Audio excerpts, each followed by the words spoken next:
దళిత క్రైస్తవుల హక్కుల పరిరక్షణ, సామాజిక న్యాయం సాధన కోసం అందరూ ఐక్యంగా ముందుకు రావాలని దళిత క్రైస్తవుల ఐక్యవేదిక నాయకులు పిలుపునిచ్చారు. దళిత క్రైస్తవులకు ఎస్సీ హోదా కల్పించాలని, షెడ్యూల్ కులాల మత స్వాతంత్ర్య హక్కులను పరిమితం చేస్తున్న 1950 రాష్ట్రపతి ఉత్తర్వులోని పేరా 3ను తొలగించాలని, క్రైస్తవులు చర్చిలు, పాస్టర్లపై జరుగుతున్న దాడులను అరికట్టేందుకు ప్రత్యేక రక్షణ చట్టం తీసుకురావాలని డిమాండ్ చేస్తూ మార్కాపురం జిల్లా పొదిలిలో నిన్న 9న భారీ శాంతియుత ర్యాలీ నిర్వహించనున్నట్లు దళిత క్రైస్తవులు ఐక్యవేదిక నాయకులు తెలిపారు.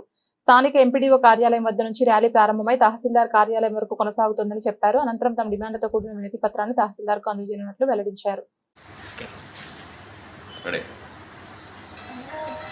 ఎవరైతే ఈ దళిత క్రైస్తవులు ఉన్నారో వారికి ఎస్సీ హోదా ఇవ్వాలని, అలాగే రాష్ట్రపతి ఉత్తర్వులు ఏవైతే ఉన్నాయో 1950 పేరా 3లో ఉన్నటువంటి పేరా 3 తొలగించాలని, సిక్కులకు, బౌద్ధులకు ఎస్సీ హోదా కల్పించినట్లే దళిత క్రైస్తవులకు కూడా ఎస్సీ హోదా వర్తింపజేయాలని ప్రధానమైన డిమాండ్ తోటి రేపు అంటే 9వ తారీఖు మంగళవారం ఉదయం 8 గంటల నుండి కొత్తూరులోని ఎండిఓ కార్యాలయం నుండి శాంతి ర్యాలీ బయలుదేరుతుంది.